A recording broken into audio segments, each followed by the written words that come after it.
Hi hello అండి, welcome back to our channel. నేను ఒక మంచి రెసిపీతో అయితే మేము ముందుకు వచ్చేసానండి. అదేనండి ఆనియన్ పకోడా. ఆనియన్ పకోడా అనేది బేకరీ స్టైల్లో ఇంట్లోనే ఈజీగా ఎలా చేసుకోవచ్చు ఏంటి అనేది అయితే నేను ఈ వీడియోలో మీకు చూపిస్తానండి. చాలా క్రిస్పీగా ఉన్నాయండి, చాలా టేస్టీగా కూడా ఉంది. అప్పటికప్పుడు జస్ట్ ఒక 10 నిమిషాల్లో ఈజీగా చేసుకోవచ్చు అనమాట. మనం బయట పోయి కొనాలంటే 60-70 పెట్టాలి కదా. అదేదో ఒక 4 ఆనియన్స్ పెట్టినామంటే ½ కిలో ఈజీగా వస్తుంది. ఇక్కడ ప్రాసెస్ అయితే చెప్తాను. నేనైతే 4 ఆనియన్స్ అయితే తీసుకున్నానండి. ఎర్రగడ్డలు తీసుకొని మారుగా పొట్టు తీసి పెట్టుకొని వీడియోలో చూపించినట్టుగా మీడియంగా కట్ చేసుకోవాలండి. మరీ సన్నగా కట్ చేస్తే మాడిపోయినట్టు అయిపోతాయి. అలా అని కొంచెం మందంగా కట్ చేసామనుకోండి అవి బాయిల్ అవ్వమన్నమాట, కొంచెం మెత్తగా అనిపిస్తాయి. కాబట్టి మీడియంగా కట్ చేసుకొని పెట్టేసుకోవాలన్నమాట. అది చూడండి, అక్కడ స్టార్టింగ్లో మొదలు అనేది వేస్తే ఆటోమేటిక్గా అవన్నీ స్లైసెస్ లాగా అన్నీ విడిగిపోతాయి అన్నమాట. ఇక్కడ నేను ఒక 4 పచ్చిమిరపకాయలు తీసుకున్నానండి. మారుగా చిన్న చిన్నగా కట్ చేసి పక్కన పెట్టుకున్నాను. ఇప్పుడు ఒక బౌల్ తీసుకొని దాంట్లో ఆనియన్స్ కట్ చేసినాం కదా అవి, తర్వాత పచ్చిమిర్చి అండి అవి కూడా వేసి సరిపడా సాల్ట్ అయితే వేసాను. అందులోనే కొంచెం ఒక ½ టీ స్పూన్ వచ్చి ధనియాల పొడి, దానికి కారం సరిపడా వేసుకోవాలండి. తర్వాత అల్లం వెల్లుల్లి పేస్ట్ 1 స్పూను, ఆ తర్వాత జీలకర్ర ½ టీ స్పూన్ వేసి మనం ప్రెస్ చేస్తూ అండి అవి ఆనియన్స్ అనేది వాటర్ అనేది వదలాలా, అంతవరకు ప్రెస్ చేస్తూ ఈ కారం ధనియాల పొడి తర్వాత అల్లం వెల్లుల్లి పేస్ట్ అంతా ఆనియన్స్కి పట్టేటట్టుగా మిక్స్ చేసుకోవాలి. చూడండి వాటర్ అనేది వచ్చింది కదా, దాన్ని కాసేపు పక్కన పెట్టేస్తాం.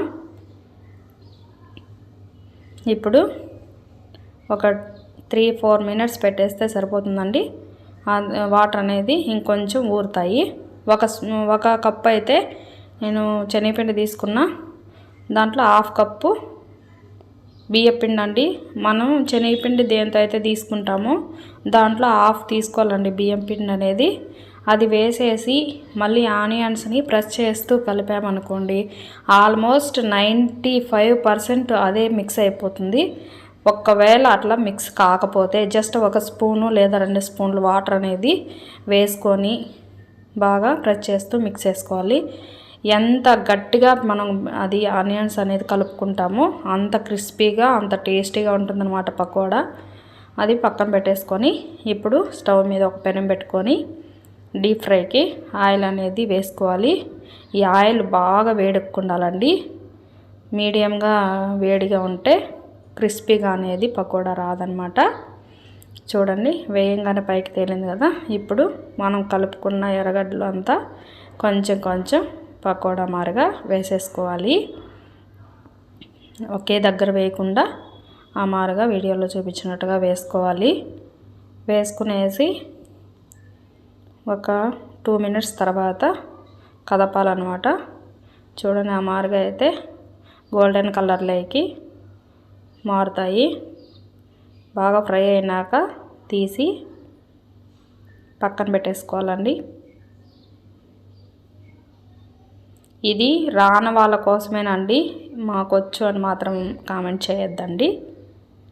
ఇంకా ఉన్న పిండి కూడా సేమ్ అదే ప్రాసెస్లో పకోడా అనేది వేసేసుకొని పెట్టేసుకోవాలి. ఇది చాలా టేస్టీగా ఉంటుందండి, చాలా ఈజీగా కూడా కదా.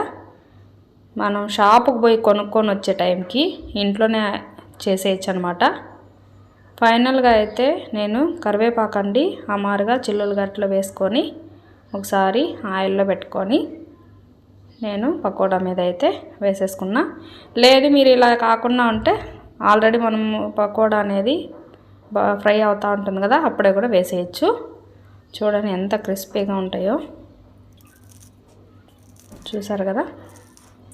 ఇంకెందుకు ఆలస్యం, నేను చేసిన ఈ పకోడా మీకు నచ్చిందా? నచ్చితే కన్నా లైక్ చేయండి, షేర్ చేయండి, సబ్స్క్రైబ్ మాత్రం మర్చిపోద్దండి. Thank you for watching. Bye friends.